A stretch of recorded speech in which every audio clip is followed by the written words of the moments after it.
What is up, everybody? It's Dr. Vibe here, host and producer of the award-winning Dr. Vibe show, the home of epic conversations. And I'm the host of Epic Conversations. Something's got to separate you from the rest. So you got to be willing to do whatever. In my experience, Black men have struggles like having community with each other. But she represents the mammy stereotype. Now that was epic. I needed that.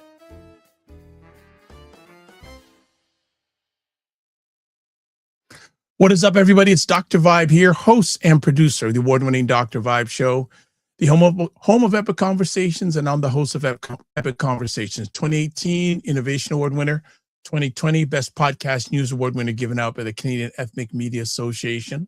I also co-host and co-produce the only online show in the world for dads, fathers, and male caregivers that's sponsored by Dove Men Plus Care. I'm being part of that movement. Yes, I call it a movement, dad movement. We've reached out directly and indirectly to over 500,000 dads, fathers, and male caregivers around the world. And as always, I like to say you're blessed, highly favored, a magnet for miracles, and a solution for someone's problem. Now, if you usually hang with Dr. Vibe, you know, I have a little chat with y'all. Well, most importantly, I hope you're doing fine, whether you're watching this live on replay. And, you know, I go into things, etc.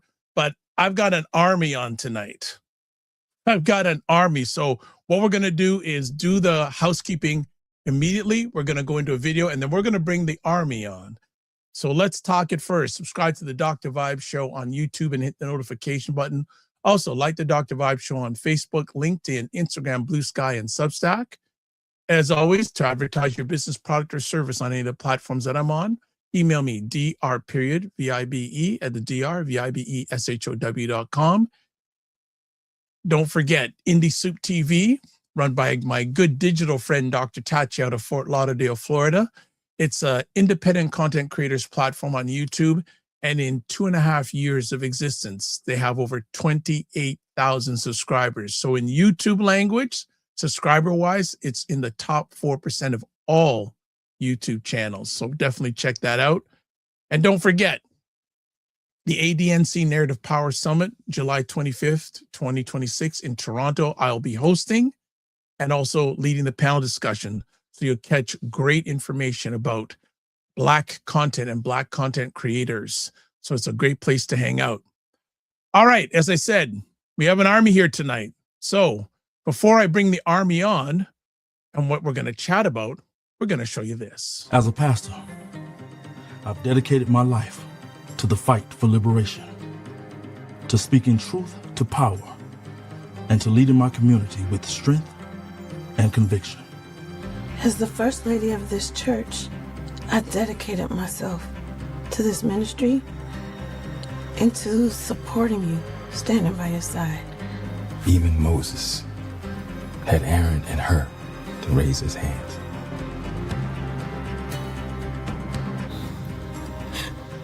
I need help. Tell me everything. Do you remember the parable of the talents? Of course I do. But give me your interpretation. Don't be the servant that buried his talent. You're gonna need me again one day. And it's gonna cost you. We'll see about that. Yeah, we'll see. I heard how this church does things.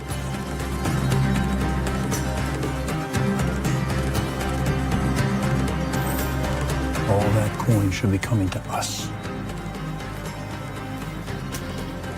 What do you want with me, boy?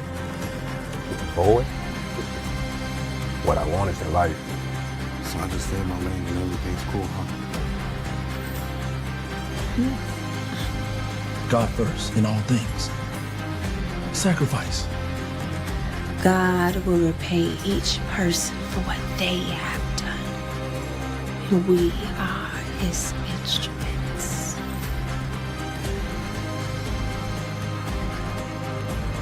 It's not enough. I want her neutralized. But if necessary, remove her from the board.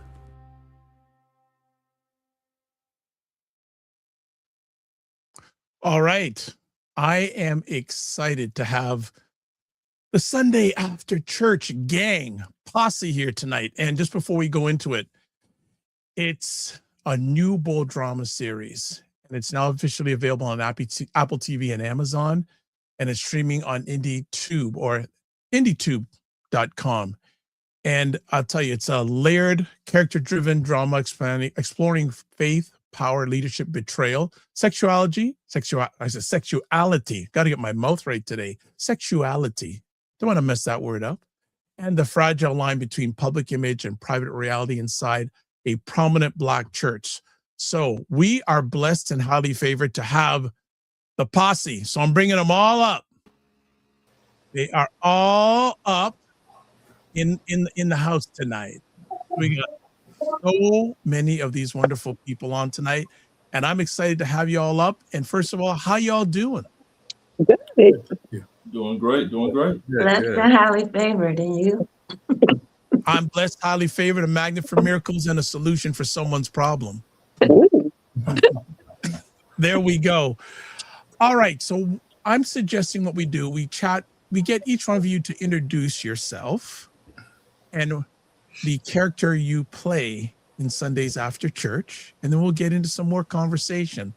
So I want to start off with my Michael Jackson fan. You know I was going to come up with you on that. So would you share to introduce yourself with the audience, and what role do you play in this wonderful series? Okay. I'm Letitia Argola, and I play the role of Sandra Clayton, the First Lady. Excellent. Well, let's go to Ty. I am Tanella Hall, and I play Sandra Clayton's mother. Okay. Ronnie? How's it going? I'm Ronnie Hudson II, and I play Pastor Gerald Clayton. Robert Brown Jr.? Yes, my name is Robert Brown Jr. I don't know if it's me, but I can't hear anything.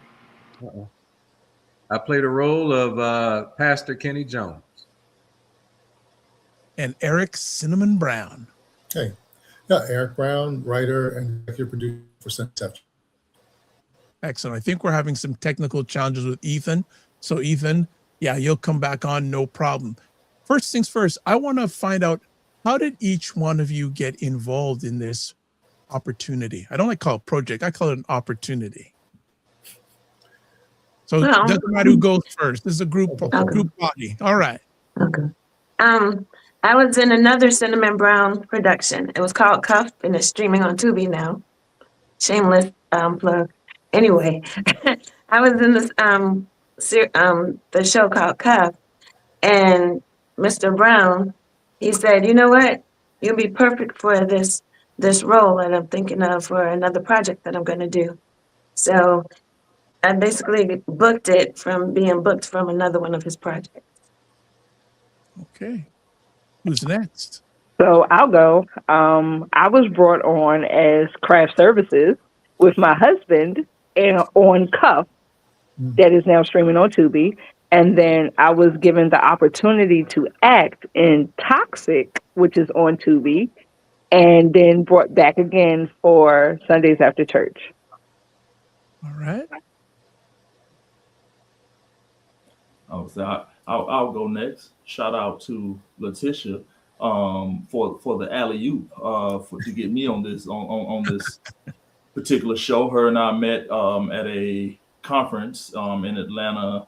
I think when was that? 2022, I believe. The Booking Magnet Live, Christine Horn, and from that conference, her and I, became friends. We stayed in touch over the years, and once she told me about this project that Eric had brought to her, she said, "Hey, he's looking for a guy to play the pastor, to play my husband in this particular show." And so I immediately jumped at that opportunity for one to be able to play opposite her in a production. But then obviously once I had a chance to talk to the production staff, talk to Eric, Ethan, and the whole team, read the script, I'm like, yeah, this is me. This is the one for me. And so I'm glad they allowed me to come on board. Excellent. Yeah, and I met Eric. He was on back in 2023. He was on my set as an extra on Red Kool-Aid and Double Blended, and he told me about these books that he has written over the years. He's a best-selling author, and I was like, oh man. And so we just got to talking, and he had me in Cuffed, Toxic, and Sundays After Church. So it's been a great ride. Very, very great ride. All right. Eric? Oh yeah, just meeting people over time. So it was like you kind of build what you see, what people are good at. And then Ty's is just her personality comes through anyway. So we were like, we need somebody to play like the mom. And that's how we ended up with her in Toxic. And then in Sundays After Church, it was like a natural fit. And then with Rob, he was in Letitia basically been in like multiple projects with us. So you kind of see what they can do. And Letitia's dramatic, but and then Rob does comedy also. But I wanted to see what he could do with drama. And then with Ronnie, I watched after Letitia turned me on to him. I watched him on Tubi, and I'm like, oh, I think this cat could really do this, because I was watching him in multiple movies on Tubi. So that's when I reached out to him, and then I had to write the script, and then I sent it to him when I kind of had it, and then he did a read through, and then he just crushed it, because I needed to see him flip personalities, and he nailed it. And everyone seems to really do that really well on this series, the actors. Nice. Ethan, can you hear us? I can hear you now. We can hear you too. So I'm asking, how did you get involved in this? How did this start? Yeah, so Ethan X. Evans, I'm the director of Sundays After Church. I met Eric on Rob's set. So Rob said earlier, the set of Red Kool-Aid, where I was working with Rob, and he came up to me and said that he liked how I was pretty much doing everything, and had an idea for a movie, and that was Cuff. And then I worked with him from Cuff, Toxic, and now Sundays After Church as a director. Okay. I'm going to keep all of you involved and engaged as best as I can. Then what made this project something that you wanted to be and needed to be part of? Okay. Okay, I'm just going to get mine out the way.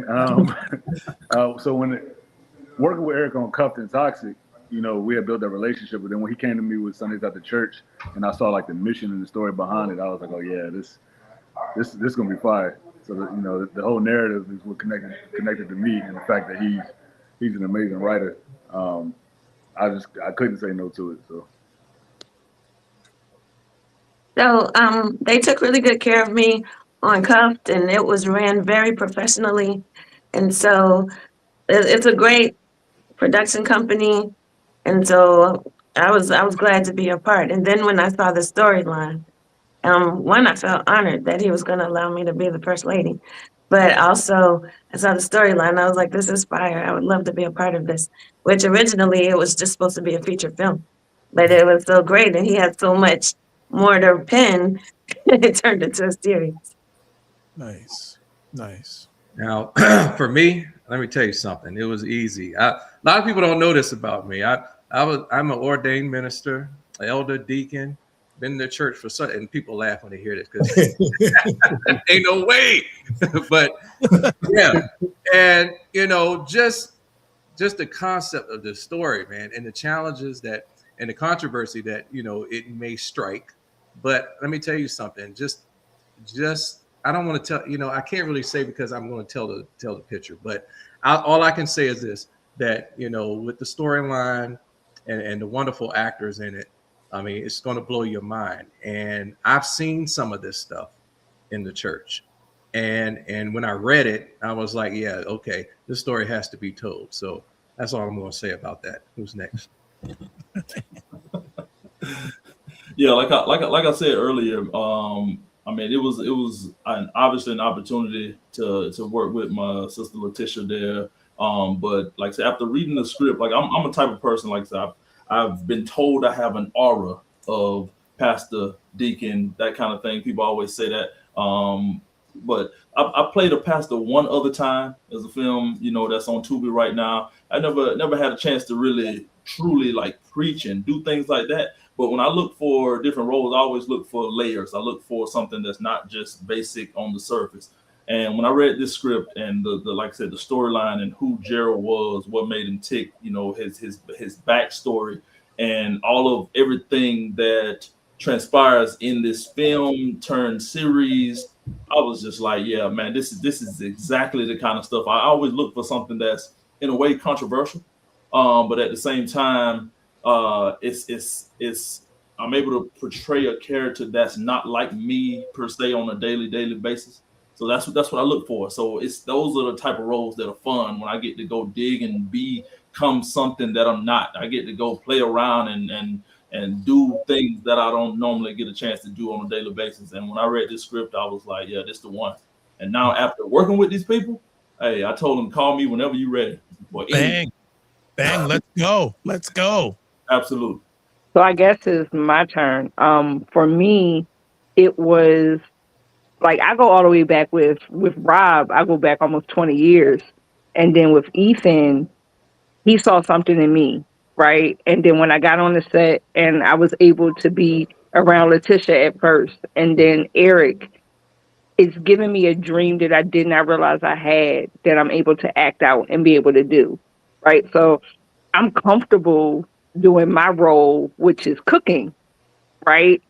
And to be able to be a mom. So like, I'm always a mom no matter where I go. And it's affectionate on the set. Everybody call me mama because that's the spirit that I exude when I'm around people. I want to make sure you're taken care of. This project, when I got a chance to read it, it hit places that I felt like need to be touched, especially now during the climate that we're in.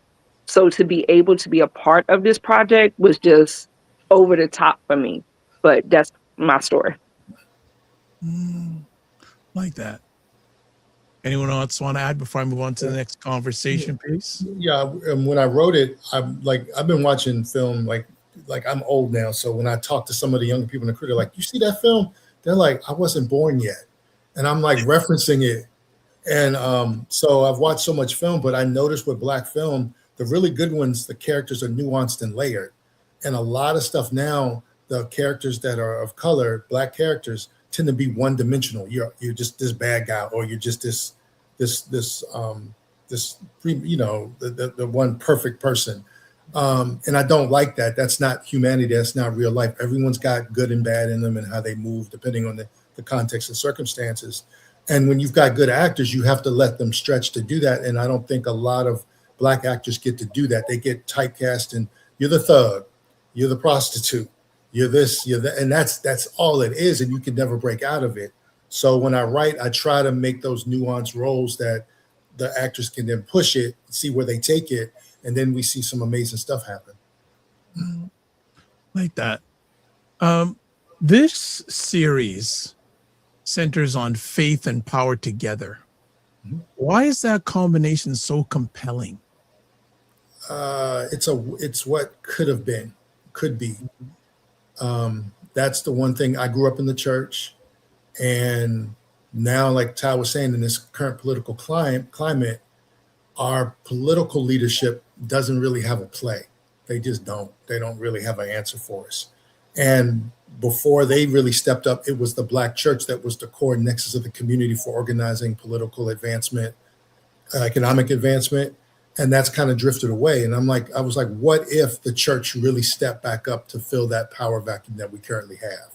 And then how would you do it to bring the people back in to really want to buy into the church? So I created, that's where the idea kind of came from. Anyone else want to chime in on that conversation piece, the aspect of faith and power? I would say that the series shows you the behind the scenes of some of the things that the normal person wouldn't get to see that happens in the church. How a lot of pastors do move into political spaces and how they do have a tight-knit organization. It may not be to the extent that we are portraying, but it is definitely something that happens. It's something that you as a church member, you may not get to see. Anybody else want to add? Well, I mean, faith is power. I mean, you in the Bible, I mean, you got some powerful men and women all through the Bible. So it's definitely going to be intriguing to the human soul. Just that combination. It's one and the same. And so when you look at this film, though, I mean, you see the power struggles within the church, outside the church, churches versus other churches. it's just the stigma of it all. And so I think with that just comes faith comes with power. Anybody else? I can move on. Okay. So I want to talk about how this series challenges the church being a safe place. I see laughter and nodded heads. I'd love to get some thoughts without giving away too much. How this series, from each one of your lenses, how it challenges the Black church being a safe place.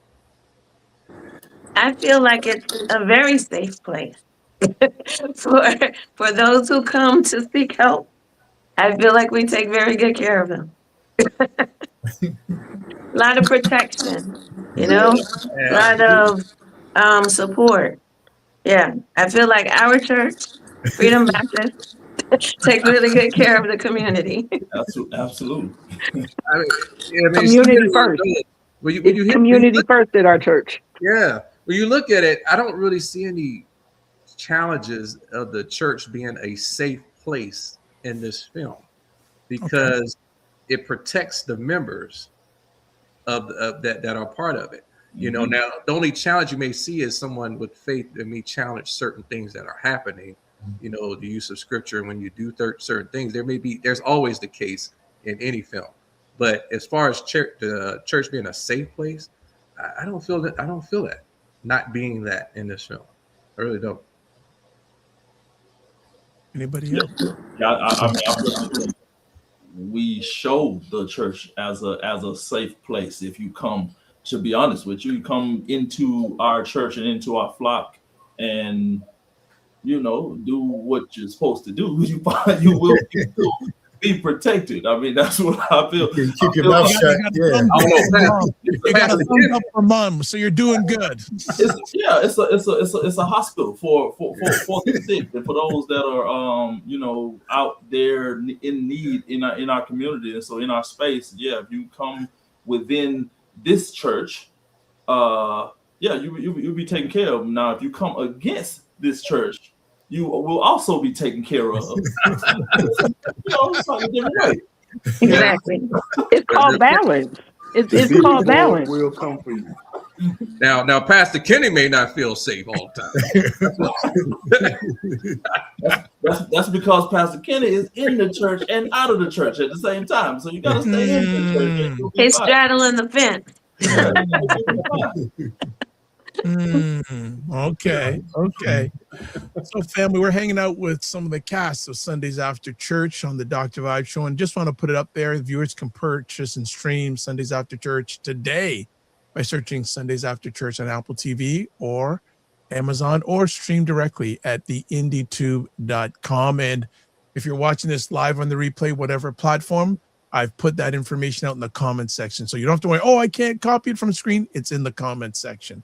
So we got it down for you. Want to talk about the whole issue or challenge sometimes of in the Black church about real faith versus performance. Anyone want to chat about that in regards from your lens in regards to this lovely series? That was one of the catalysts for it. Like I said, I grew up in the church and I was around a lot of pastors, and it was always the performance. But then I would see them off the pulpit or behind the scenes, and they were just nasty individuals, just selfish, all about themselves.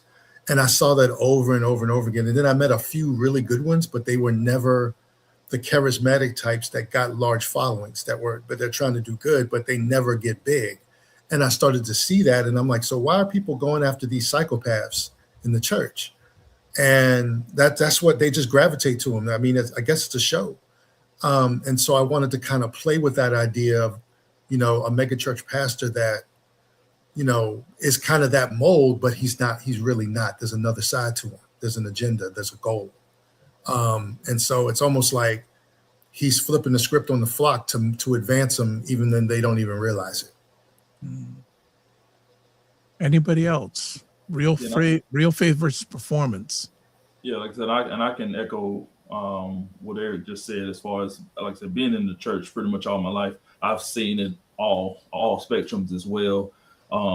pastors that are very charismatic, very, entertaining when they're in the pulpit, in the church, big following, be able to just gather all these people together. And after church is over, if you ever meet them or ever had a chance to see them outside of that environment, it's a completely different person. And it's just like, man, I don't even know who this dude is. I don't even like him. But then you have the others that are actually there doing the mission of the word of God and actually trying to save souls.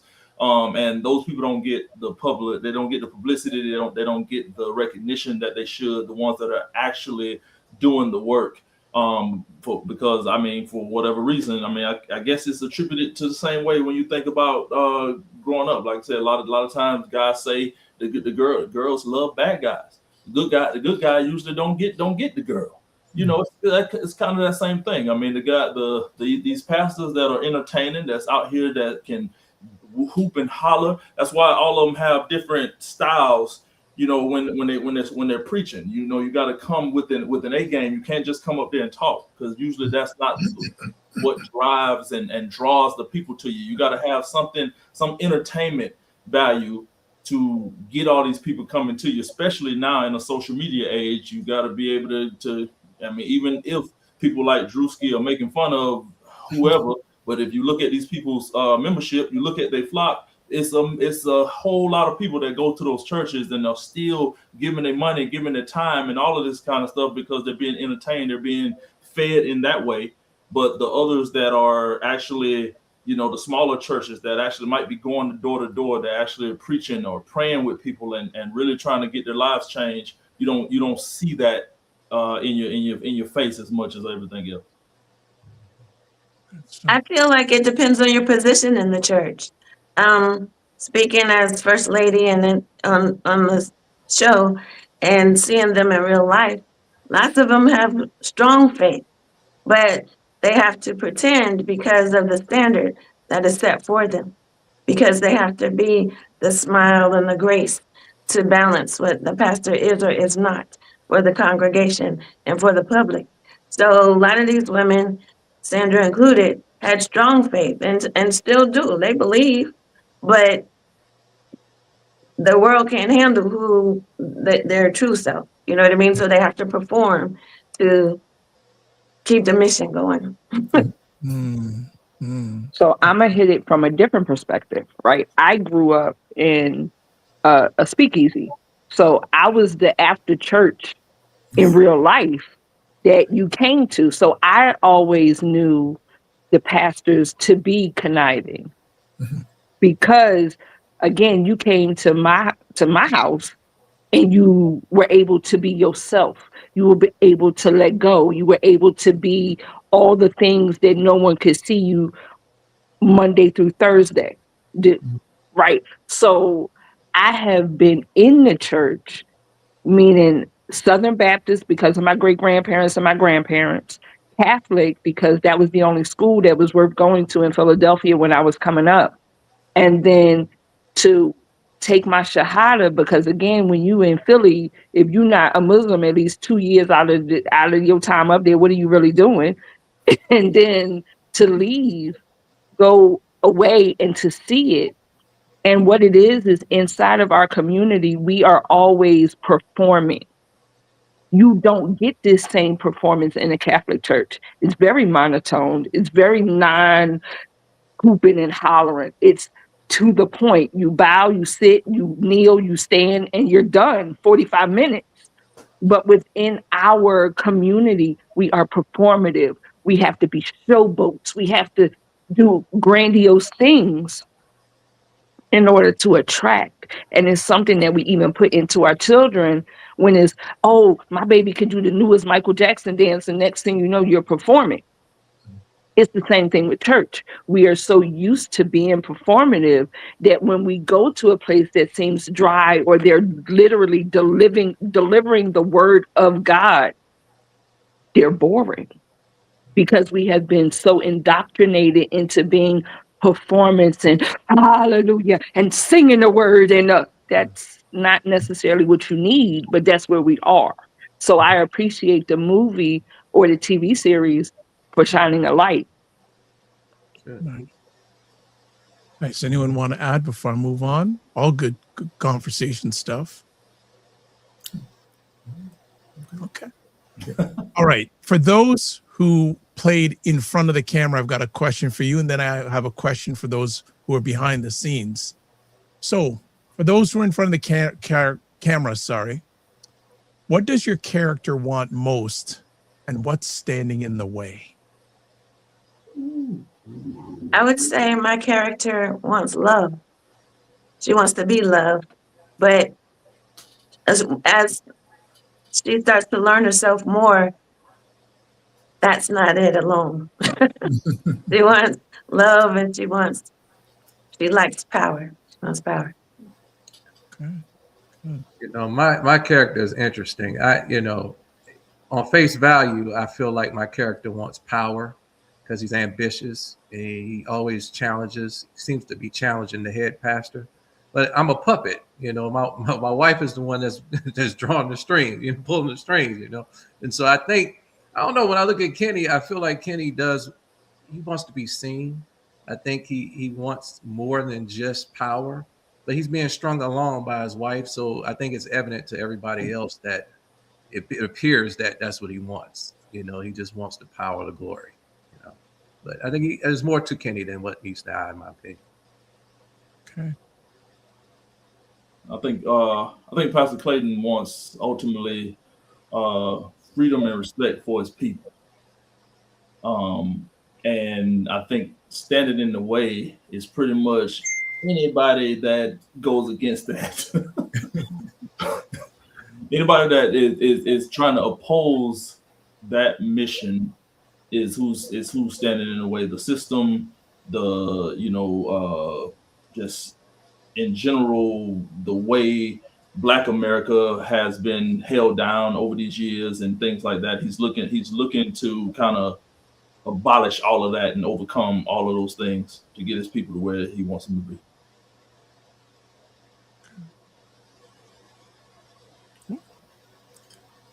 For me, my character is still in development, but she was a first lady. She knows what it's like, and she's making sure that her daughter is never going to feel what she felt when she was her age, I guess, right? So like my backstory, again, is still being developed, but what mom wants is for her daughter to realize that no matter what she does, she's always going to be taken care of.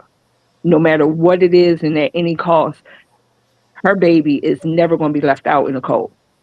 And I think that's kind of like my story. Okay. So now I'm going to bring Ethan and Eric in, and then I'm going to go back to the ones in front of the camera. So for both of you, which relationship in this series creates the biggest emotional conflict? You want to go? So I'm gonna ask the gentleman behind the camera, then I'm gonna come back to the ones in front of the camera. So I'm ping-ponging back and forth. You can go first. I gotta think about it. Okay. So to me, it would be the Pastor Clayton.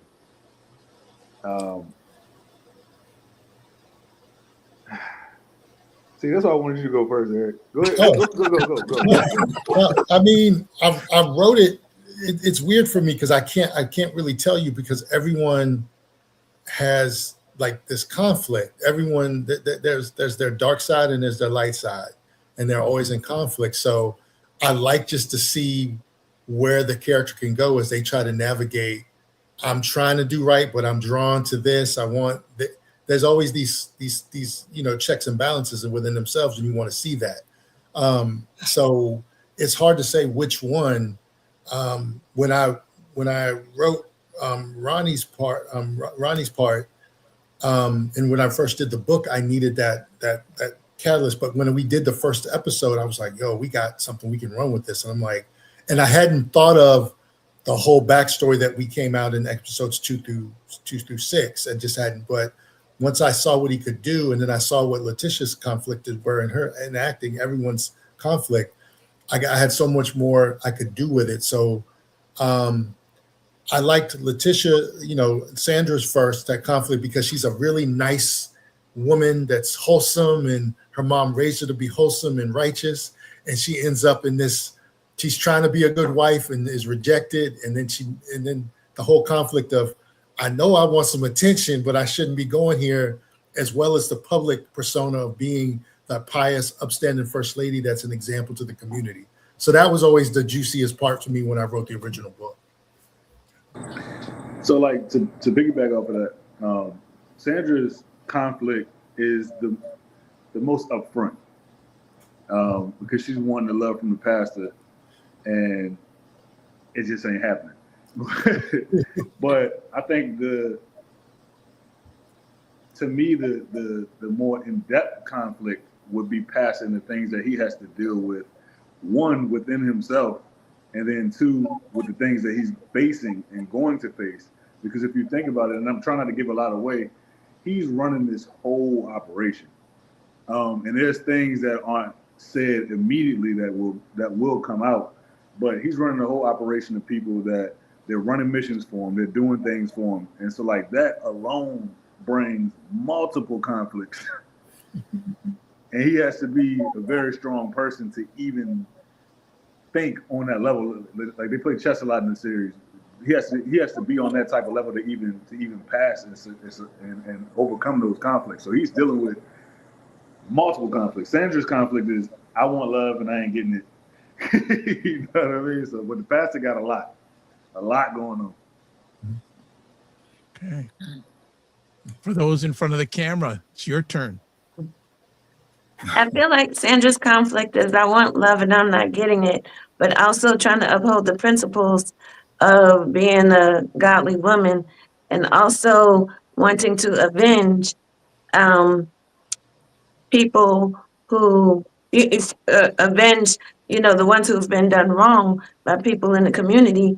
So she's dealing with multiple conflicts, her personal conflict, then also how she feels about what's happening in society. But I also feel that Gerald has a lot of internal conflict, a lot that, I don't know, he needs therapy. I've heard that line. Sandra is acting out. Sandra is acting out. He's too Gerald extreme. is, he hasn't faced himself yet. Don't go there, Kim. No. But no, honestly, I feel Kenny has internal conflict as well, because like he said, he feels like he wants to be seen, but he's also power hungry too. It's not just about, I want, my wife to see me or whatever. No, he'll tell you in the beginning how he enjoys his lifestyle. You know what I mean? So he wants it all. I think everybody wants it all. That's what I was about to say. I think the like we talked about, that balance of faith and power. I think power is a central character in all of this, because Sandra wants power too. She got a taste of what this life, and though she dealing with that conflict of, I ain't getting what I need from Gerald, and I got this situation going on over here. At the same time, she wants to keep that life that she has been introduced with Gerald. So she's dealing with a lot of that as well. But as everybody said, I think internally, Pastor Clayton probably has the most, in my opinion, stuff that we haven't even seen yet that he's dealing with, that makes him who he is, that made him who he is in the first place, why he's dealing with Sandra the way he's dealing with it, and how he's dealing with everybody else and all the other strings and things that he's pulling. But I think ultimately power is that central character that we're not seeing here. But that's what makes it such a great show. The writing is so in depth. Every character got so much stuff going on, and it's a beautiful thing. Nice. Yeah. So, go ahead. I could say there's so many characters in here, man. To answer your question, the emotional conflict, you looking at Deaconess Barry, you looking at Io's character, Jackie, man, that's very intriguing to me. But I think the most emotional conflict that's most evident to me, looking at the series as First Lady, because you see her challenges of determining in her head what's right or wrong. She has her mother who did something in her mind in the beginning that's like, okay, what? And then Gerald is in her ear talking about all the things that he does, and he's justified with it. And then the challenges she's going through and the decisions she has to make throughout the picture, and what she's going through with Chauncey. I mean, I think she just has an emotional conflict all over. It's all over the place, and it's all evident, more so than any other character. But these other characters, yeah, all of them need therapy, man. Because even with Sandra, so her mom was right here, Gerald's right here, but Chauncey also is making requests. So she still is trying to like what to do. Then you got the members and people from the community coming to her, and she's like, what to do. So I'm gonna vote for Sandra. Yeah, Sandra too. Like I said, it's definitely the one that's most evident that we've seen all come together so far. Yeah. It's the one that's most Feel evident. you? But I really feel like Jackie is like, is she? Because outside the church, when you walk up, you're like, "Hi, Jackie," and she's like, "All right, first of all, wait a minute." She has like a big like power struggle within herself that is starting to come out like in certain scenes without giving it away. Like you really need to go and purchase it so you can see all of us. But yeah, like Sandra, of course, Gerald, of course, even you up there, you got some with you because of your wife. But for me, my vote right now is IO, like is Jackie, because her layers are like, you can see she's put together, but something is about to crack and you just don't know what it is. So that's the part for me. And that's the being a series instead of just a single 2 hour thing. Right. We can dive into this as long as you wanted to go. Yeah. And with the way Eric write, we gonna be here for a while. So I appreciate the wonders of his mind, because we will be employed. Yeah. Eric's in Jesus' name. Let me ask, what helped you all build trust addressing such a layered topic? I think it's kind of, me and Ethan made a decision as we've been rolling. Every time we do a film, we assess what went right, what went wrong, and we try to streamline. And then we have a lot of actors that are new.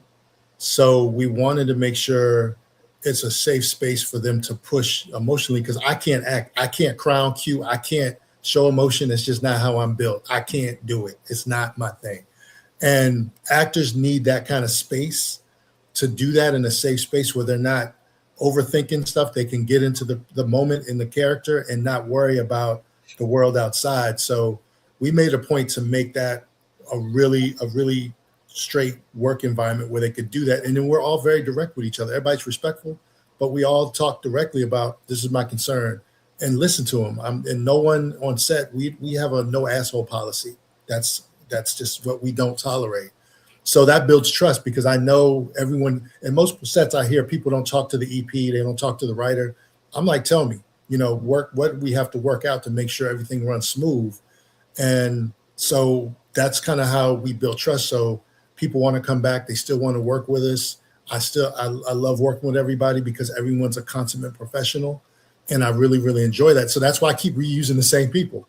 Once I know you and you're solid and you're a good actor and you put your work in, I'm like, I'm going to just keep using you, running you like a racehorse. I'm going to just do it. So. Ditto. But I also add, we like to have fun too, man. We Yeah. like to sing, Oh, yeah. we like to dance. We like to have fun. There's no reason why you should be doing this and be stale with it. Yeah. This is a gift to be able to push your art through to the masses. And I don't think enough people realize that. So we like to have fun. That's another way we do it. Anyone else want to talk about the trust factor, especially working in with content like this? How key was the trust factor amongst y'all? Yeah, I think it's just like what Eric said, you get to use, I've worked with everybody. The only person that I have not worked with was Gerald, Ronnie. He was the first person that I had. That was the first interaction with, and everybody else, it was like, I'm used to working with them, so it was very comfortable with me. Now you see Ronnie has this stern face and everything, and when he comes, it's so funny. I gotta tell a story. He comes on set looking like that, right? And I'm joking with him, like, and he's like, all right, player, it's cool. But I realized he was in character, man, and this brother is so talented and down to earth, man, and he fit right in. And so it's like, just being familiar with everybody. I've worked with everybody, and it was comfortable. And the ones that I didn't work with, they were just like family too. So it was easy for me. Yeah, they, like I said, this whole cast crew, everybody, man, welcome to me and like family. Everybody had. I think I was probably the newest one to the bunch coming in to this whole process. And like I say, I'm a brother now. Y'all can't get rid of me no more. Like, so I'm in here now. You know what I'm saying? So it's one of them things, man. It's just the trust is instant. I think just when you got good people that know what they're doing, that can do the work, you got everybody in their respective places that understand their roles, understand the characters, understand what they are there to do. It's just smooth sailing. And I told everybody, all of them, like I said, I'm based out in Illinois, in the Chicago area. I've done a lot of projects out here in this area, and I've never been a part of a cast and crew that is literally no drama. Like, there is nothing but fun. There is no problems. Like, I'm like, whenever I have to go home, like I be mad sometimes. I'm like, oh, I couldn't stay extra day. Like, I rap at 12 o'clock tonight. I'm on a plane 6 o'clock the next morning. Home. Like, man, I couldn't even wait. Can't be there for the rap party or nothing. Like, especially the food. Like, it's just like, it's a crew and of people that you just don't want to be away from. Every time we get a chance to get back together and enjoy one another, man, it's like I said, the trust is just rock solid. And we fly out and we support each other. Like, there is no, that's that person's job. Like, if Ronnie drops that he got something to watch, we all go and watch it. If Ethan is doing a project, we all go and support it. If one of us is getting an award, we're there to be there. Like, we have truly become like a family. And Eric is funny because, like, we'll end up in the same room and be like, you here too? Everybody. And I just be around. Just be around. But it's truly like, we support each other. If we call, hey, I'm in your city, look, you can pull up on my couch. There's never I don't get along or nothing. Like, the trust was established already. And I think that's why all of us, if Eric say I'm writing something, we all like, okay, put me in, coach. We ready. And I want to add, Chef Ty's couch is probably one of the best couches you can pull up on, man. Because I don't know if y'all know, she's a world-renowned celebrity chef. So it's a blessing to have her on. What's one of your specialties, Ty? So I do Indian and West African food, and one of my specialties is butter chicken. Oh. And then for them, it's my bread pudding. Oh, and the cornbread. And my cornbread. So that's one thing that helped build the trust on set. Because food, man, bring us. You got a problem not eating Thai food, you just got a problem. That's facts. And to go a step further, also with trust, when we first started this project, I created a binder. So I know everyone's allergies. I am on it. I am like, do not touch. These people have to go first, because once the food has been open, certain people can't touch it.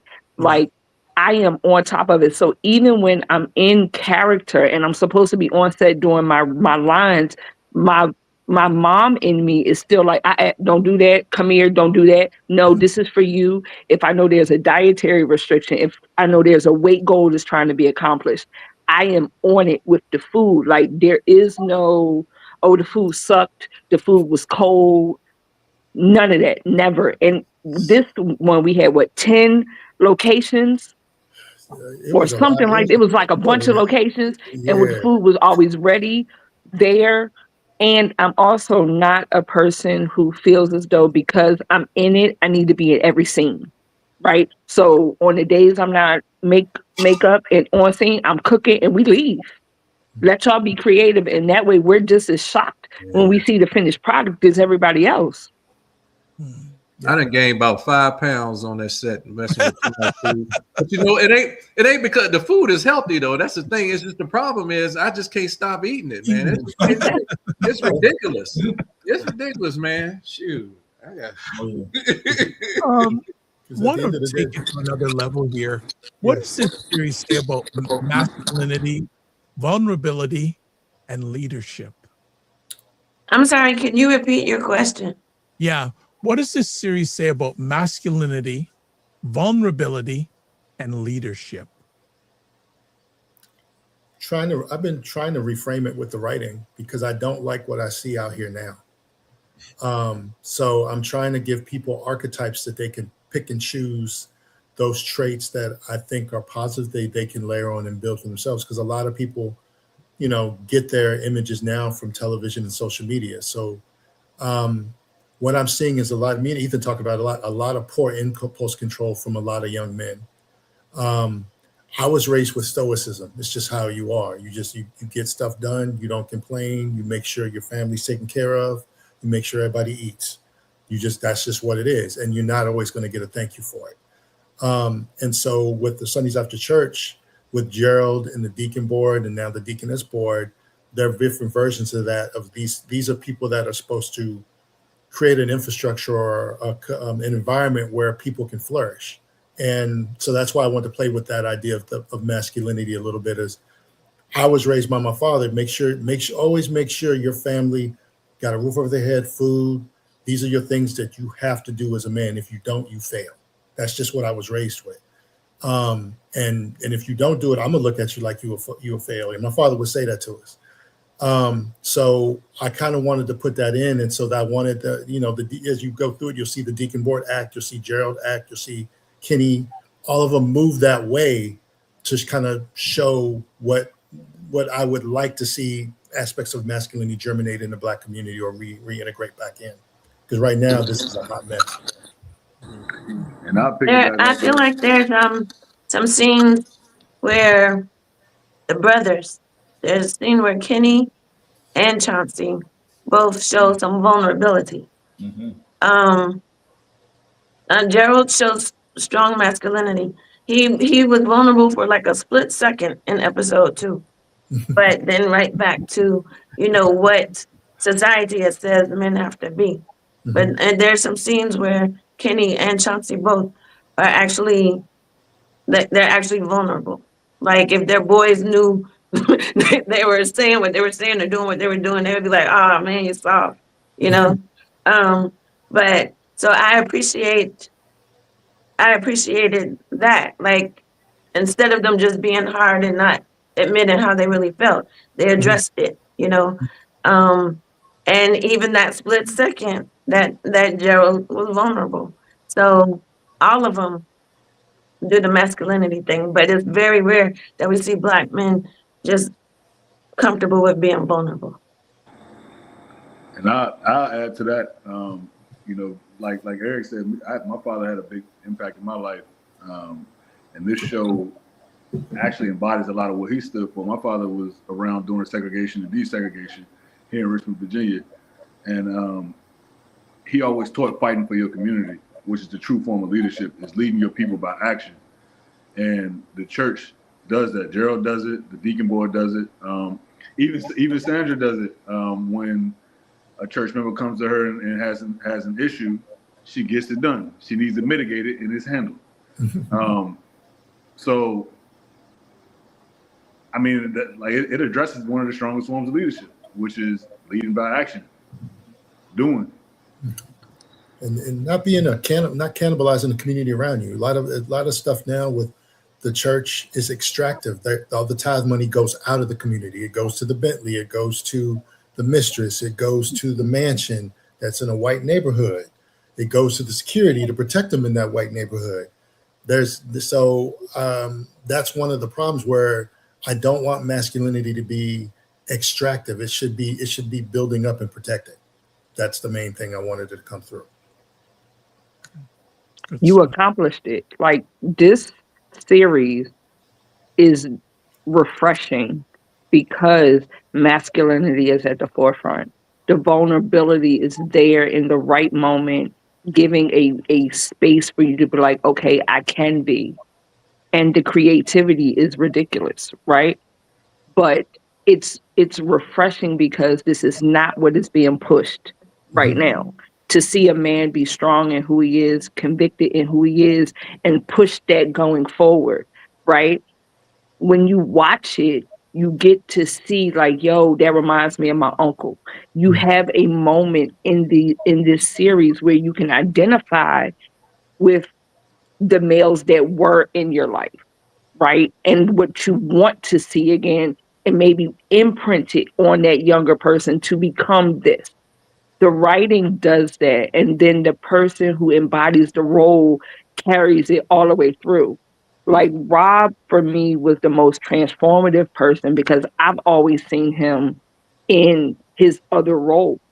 So to see him step into a space where his monologues were head on, like hit, where his moments of bravado showed up, his masculinity showed up, and then to see his wife tell him, that ain't really what you're gonna do. You're gonna go ahead, have you 2 minutes, and then I'll see you in a minute. Like, you know, like, it kind of brought it right back. But to see each person, myself included, because I'm always surprised by what you guys are able to pull out of me. Like, it's the masculinity is there, check. Vulnerability is there, check. I'm ready for season 2. So we need, you know what I mean? We need people to go ahead and go to Apple, Amazon, and the IndieTube. Stream, purchase, full seasons. And tell your friends and family to do the same. That, and cousins and third cousins twice removed. True. Ethan, I know your battery is low, so I'm going to let you go. Do you have any final words you want to share with us before we let you go? Because I know you're like 3% on your phone. Go stream, go purchase, like they all said. And it's always a blessing to see everybody. All right. All right. I'll see you tomorrow. Thank you so much, Ethan. Be well. All right. I'm not going to keep you guys much longer, but I got one or two other conversation pieces for you. Whether you were behind the camera or in front of the camera, what was the most difficult scene or emotional moment to film? I would say, without giving the movie away, there's a scene where there's someone who was hurting some babies, and the audacity of her to the actress Jerry Ann Hannibal, is it, Eric? She brought it to life. She did a wonderful job, because I had my lines and Ethan had to go, but my response to what she said, what you see is not what the response was. He told me I couldn't go there. So that scene, it was, yes, what she was doing was horrible, but the audacity to speak to us that way, you know, that one was, I know she was doing her job, but it was tough. It was tough to just stand there and poise Sandra and let her speak to us like that. And my response, let her know how I felt about the situation, but it wasn't how Letitia would respond. So that one was challenging for several reasons. What she had done, the fact that she got away with it, and the fact that she had the unmitigated gall to speak to me and Jackie like that. It was challenging. It kind of like, but this is good, because we're acting. She's doing her job because she's making me feel something. So are you asking the most challenging scene, that we were in? What was the most difficult scene or emotional moment to film or to portray if you were in front of the camera? I guess for me, it was a scene. It wasn't really an intimate scene with me and Jackie, but it was a bedroom scene, and when you get in those scenes, you're thinking about the other person as a man, because you're like, okay, I want to make sure she's comfortable, and this boom boom. I don't know how far we're supposed to go. It has to be realistic, but how that kind of thing. I think that was the only thing. But that scene, actually, just being in it. It went by so fast. We did like 2-3 takes and it was done. And so at the beginning it was, but then it was real easy after that. Outside of that, nothing but having a gun towards my head. Anyway. Okay. Yeah, it was good though. I'm kind of like Letitia when it wasn't a difficult scene, but my response was definitely mama on TV, because Ty in real life would have never. My daughter called me at 11 o'clock at night, talk about something he didn't win, and he ain't at home. All of the words is gonna come out. They're not gonna be very nice. It's nothing gonna be church-like, and we not gonna be praying and talking about some. Well, baby, it's okay. Even the face changed when I said it. No, so that was a little bit. I had to pull me out of it and literally rely on the lines on the page, because, matter of fact, Ethan corrected me because I was gonna call her whole name out. Like, I was trying to really impart me, and it was like, no, not yet. So that was, I guess, that would have been my difficult scene. Ethan's good at pulling us back when we're about to do the most. Yes, he is. He is definitely. He's like, not right now. No. And for me, I wouldn't say any scene was difficult per se, but if I had to say, I guess the one that's most challenging mentally for me will probably be the having to be so cold to Sandra, to my wife. Because like I said, it's easy as a man to be macho and get up in another man's face and talk trash and do that kind of thing. Like I said, we just talked about the masculinity piece, but to be cold and to talk down to a person that, like I said, that's my wife in that moment. Like I said, that's pretty challenging. Like for Ronnie to mentally get around in my head, but. It was fun to play it though, to be Gerald. I mean, I loved all of that. Like I had a blast with every scene. So I don't know if it was challenging or not, but it was I loved all of it. The more you know. Hey, that's what I say. I'm not like that on a daily basis. So being able to try to go there, like that's fun stuff. And he's so good at it. I couldn't help but laugh every time he did it. Bro, that one when it was like, that's cold, but it was funny. I have a weird sense of humor. Fun stuff. What were you going to say, Ty? You were something? No, all I said was that one scene in episode 2. They sit on the couch. Yeah, that's what I'm talking about. So did you ever? No. No. No. That makes me laugh every time. He's a businessman. The character's a businessman with a long-term goal. So we needed her. But the scene when I wrote it was Gerald's mother scene. Yeah. Flashback. That one was hard because I've known guys that have gone through that, and then I layered it in with some historical stuff. So it hit hard, and then the actress did, Amanda did a heck of a job delivering it. We didn't expect that, and then she crushed it. But that was a hard scene because even Ethan like this is rough. So, but that was one of the scenes that was like, this is going to be a hard one right here. And then the young actor that's in the scene with her, his little face, it was just like the cherry on top of her performance. Yeah, Cairo. I think that was Cairo, wasn't it? Yeah, yeah. I think watching that scene, I snapped back into character a little bit when I saw the scene. Like, whoa, like, man, like That's what Gerald had to go through. I'm like, man, I was shaking my head with my character as I'm watching myself, like, yo. She was hard. Good stuff. What conversations do you hope this series opens up in Black church communities? I would say it's important, when you're in church, to realize that everyone is a human being, to not hold people to a standard, but get what you can from the messages and then form a relationship with God, because lots of first ladies are suffering. On the one we did with Emma, I was like, I am the envy of all first ladies, because Sandra actually acts on the need that she has, but at the same time, she has to perform, because it's first ladies are not accessories. They're people. They have flaws. If she doesn't like somebody in the church, or if she doesn't have on the right shoes or whatever, there's so much criticism. People are very critical of preachers' wives. And oftentimes, if he's a bad guy, she gets the bad rap as well.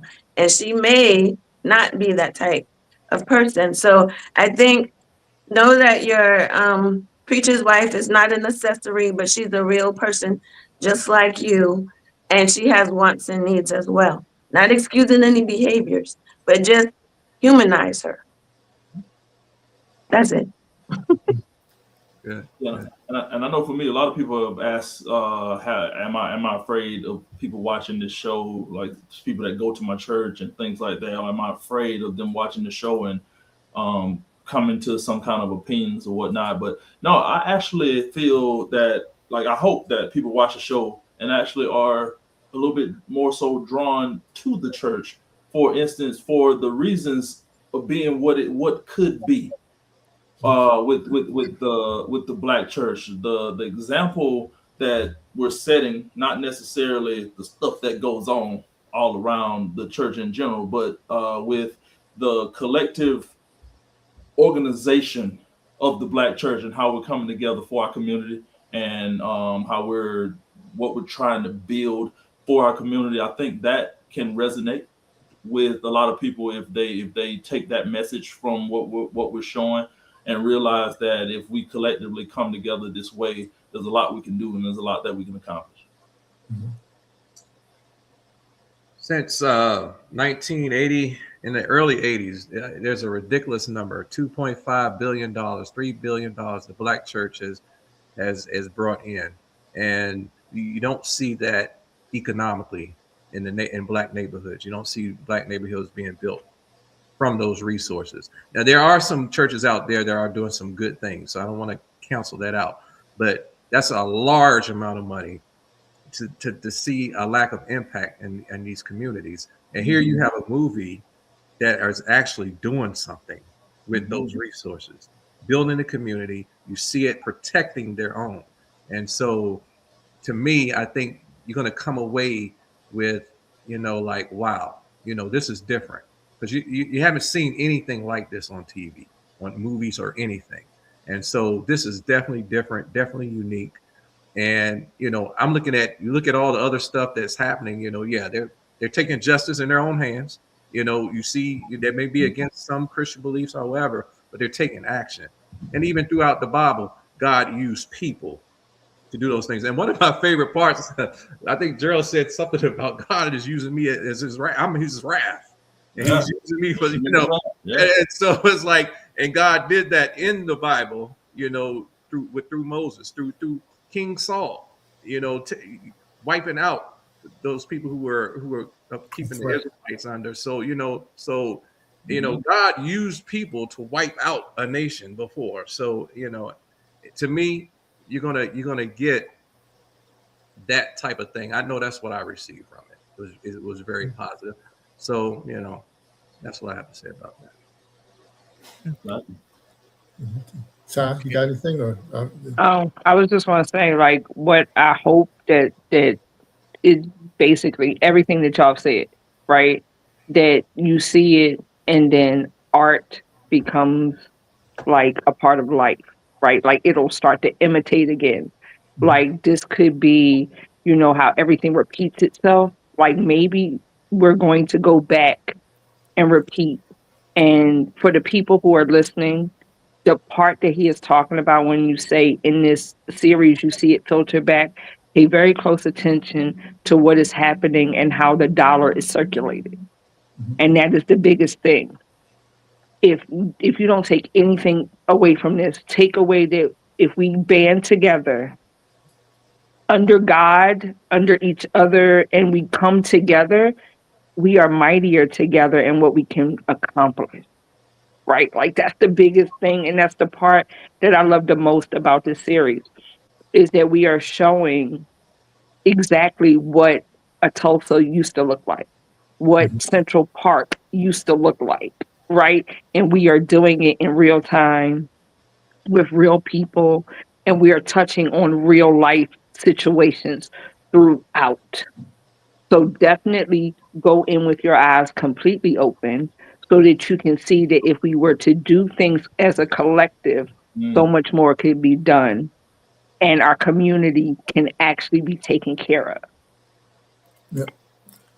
And it's the same. And like I wrote it as a blueprint because I study history, and I was just realizing with the new Supreme Court ruling yesterday, they're taking us apart. And so Black Americans have been diluted politically, we've been diluted economically, and then socially.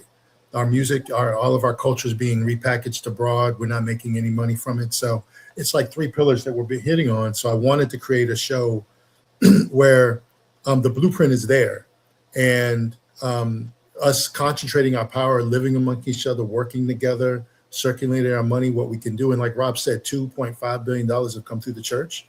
Imagine what that could have been done if we set up our own financing arm to combat redlining, combat commercial farming underwriting for Black farmers so that they can get loans to keep their land.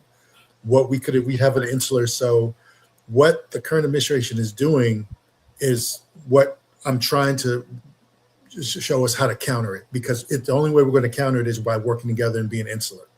And so if we don't do that, we're done. And so that's why I'm pushing this so hard, and I want to do 8 seasons of this, is because this is the blueprint. It gives people ideas. You may not use everything, but you'll use pieces of it where we can really come together and benefit. We can build some schools. We can build a Black hospital that gives, cancer research or women's health issues that get overlooked now. If we had the money circulating properly in our community with Black doctors looking after us, all those things where we have our own little universe that we don't feel like we have to go out into white society to be validated or get better quality things. So I wanted a show like that. So that's why, Ronnie and Letitia playing Gerald and Letitia are so important in how they portray it. And everyone's like well pulled together, but they're layered. They're not going to be like, again, one-dimensional characters, which is just human. Okay, one last conversation piece. Thank you all for hanging in. So, what question do you hope viewers ask after watching this series? When's the next one coming out? Exactly. When is season 2 coming? That was easy, man. You got nothing hard. How long is it gonna take? Where do I write the check so that you guys can get it done? That's the one I want. Where can I write the check? How can I be a part of this vision? For sure. Yeah. What do I need to do to get producing credits? How much is it gonna cost? Any other questions other than that one? I want people to question their pastors. I really want them, because as we were shooting this, we were shooting in churches, and then the people that know where all the bodies are buried in the church started telling me stories. I'm like, oh, and so the pastors need to be challenged, and they need to be pushed out, because a lot of people are really extracting a lot of wealth from these churches, and they got leaky roofs. They don't have a children's program, but somebody's side chick is getting taken care of, or they're doing cocaine or whatever drugs, or they're taking trips. And that's not where the tithe money's supposed to go. And so those dudes, that's why I invented the deacon board. That was the whole reason, because I saw that. I'm like, what if you had real hard ass deacons? What if you had that? What you could do with them? So that's where that came from. Excellent. Well, look, I want to say to everyone, thank you for taking the most important thing, your time to hang out this evening. Really appreciate it. And looking forward to watching more. I've seen a lot of it. Going to watch more of it and definitely promote it. Again, you can purchase and stream Sundays After Church today by searching Sundays After Church on Apple TV or Amazon, or stream directly at theindytube.com. And for me, if you want to find out about me, easy, one link, taplink.cc/the drvibeshow.com.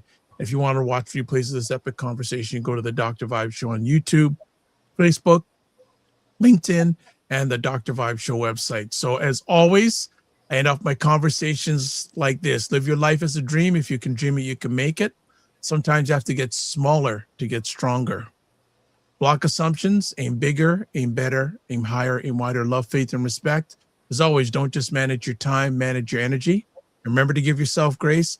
And again, thank you, Sundays After Church. And we're speaking a long run, and you always have a home here. Anytime you want to come on, we're here for you. Thank you for having us. My pleasure. God bless. Peace to all. Keep the faith and walk good. Really.